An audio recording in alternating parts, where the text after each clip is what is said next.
Friends, आपका स्वागत है नवज्ञान चैनल में। मैं सुप्रीमणि शुक्ल आज आपके लिए लेकर आया हूं SRA स्पेसिफिक रिलीफ एक्ट के इम्पोर्टेंट सेक्शंस। आप जानते हैं कि इस सीरीज में हम बिहार जुडिशरी के लिए इम्पोर्टेंट सेक्शंस कवर कर रहे हैं।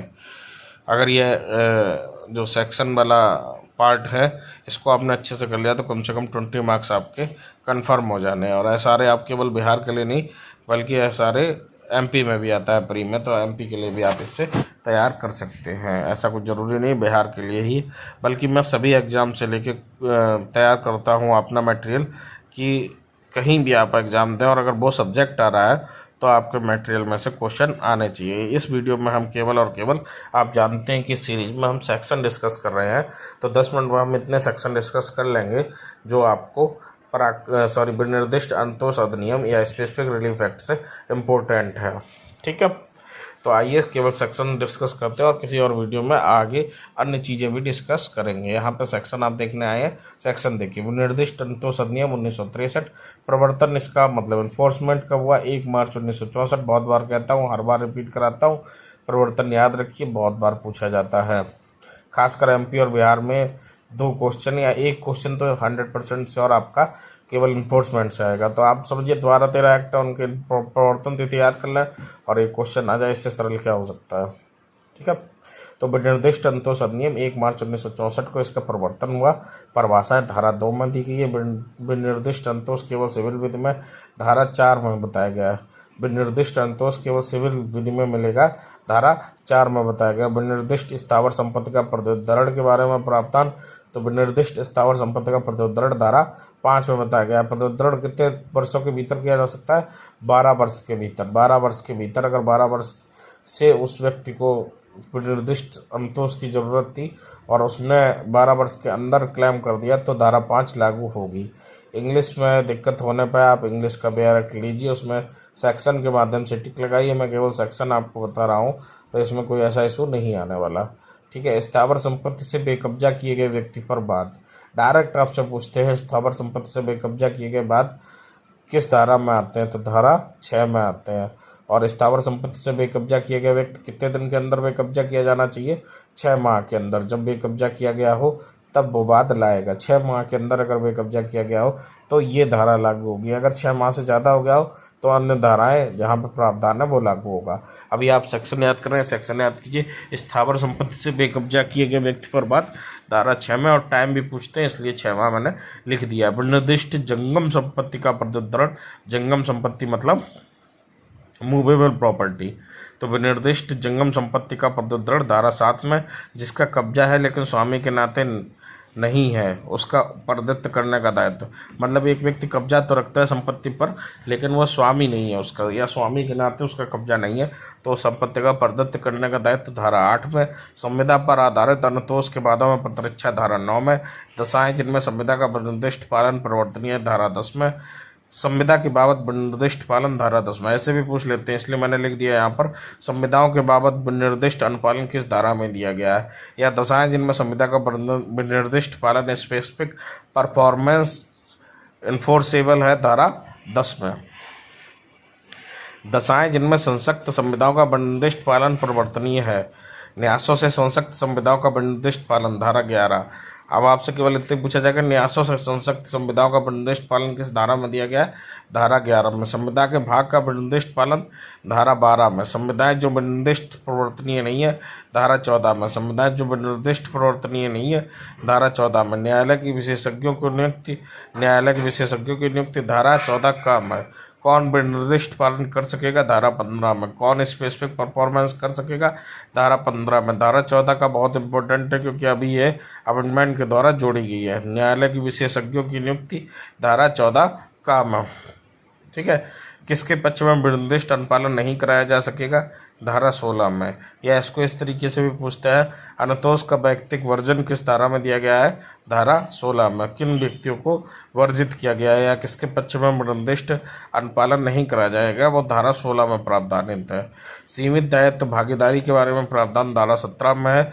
और दूसरा टाइप है इसको पूछने के, पक्षकारों के तथा अन्य दावा करने वाले व्यक्तियों के विरुद्ध अनुतोष, धारा 17 में दिया है। हालांकि कुछ बोरिंग लगता है जब आप केवल सेक्शन पढ़ते हैं, लेकिन मजबूरी है याद करने तो पढ़ना तो पड़ेगा। सीमित दायित्व भागीदारी के बारे में प्रावधान किस धारा में है? तो स्पेसिफिक रिलीफ एक्ट की धारा 17 में इसके संबंध में प्रावधान है। संविदा का प्रतिस्थापित पालन धारा 20 में, संविदा का प्रतिस्थापित पालन धारा 20 में है। सब्स्टिट्यूटेड परफॉर्मेंस ऑफ कॉन्ट्रैक्ट धारा 20 में। अब ये जो 20A 20C और 20B है, इनको याद कर लीजिए क्योंकि ये इम्पोर्टेंट है, अमेंडमेंट से जोड़े गए हैं और पूछे ही जाएंगे। अब संरचनात्मक परियोजना से संबंधित संविदा का विशेष उपबंध धारा 20A, मतलब इंफ्रास्ट्रक्चर स्कीम से संबंधित संविदा के लिए विशेष उपबंध धारा 20A में। अब संरचनात्मक परियोजना से संबंधित विशेष न्यायालय के बारे में प्रावधान 20B में। अब संरचनात्मक परियोजना से संबंधित विशेष न्यायालय के बारे में प्रावधान धारा 20B में। बाद का शीघ्र निपटारा धारा 20C में। बाद का शीघ्र निपटारा, अब मतलब अब संरचनात्मक परियोजना से संबंधित जो बात होंगे उनका शीघ्र निपटारा किया जाएगा। कितने दिन में निपटारा किया जाएगा ये भी पूछ सकते हैं।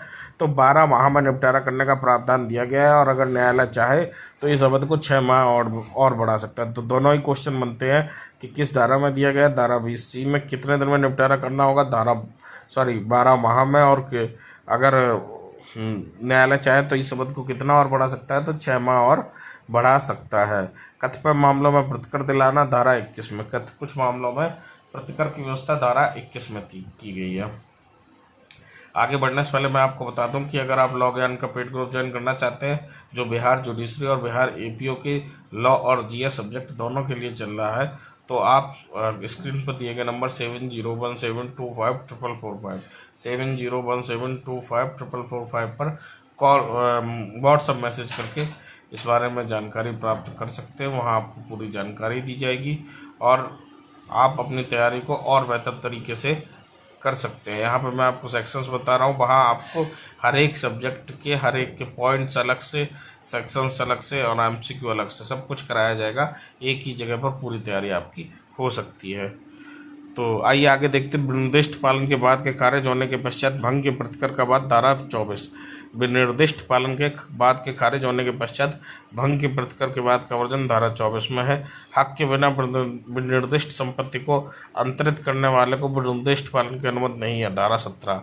हक के बिना विनिर्दिष्ट संपत्ति को अंतरित करने वाले को विनिर्दिष्ट पालन की अनुमति नहीं है, धारा 17 में। संविदा विषयक पंचांग धारा 25 में। संविदा विषयक पंचांग धारा 25 में। लिखतें कब परिशोधित की जाएंगी, धारा 26 में। बहुत इंपॉर्टेंट पूछते हैं, लिखतें कब परिशोधित की जाएंगी, धारा 26 में। ये क्वेश्चन आ चुका है 2 से 3 बार, ठीक है। तो केवल इस आधार पर विखंडन नहीं कि संविदा में प्रतिवादी वादी को आर्थिक हानि हो रही है, मतलब संविदा का विखंडन केवल इस आधार पर नहीं किया जा सकता है कि संविदा जब हुई थी तब तो ठीक था, लेकिन अब वादी या प्रतिवादी कोई भी इस आधार पर विखंडन नहीं कर सकता कि आर्थिक हानि हो रही है। तो यह है धारा 27। विखंडन करने वाले पक्षकारों से न्यायालय की साम्य की अपेक्षा। विखंडन करने वाले पक्षकारों से न्यायालय की साम्य की अपेक्षा, धारा 30।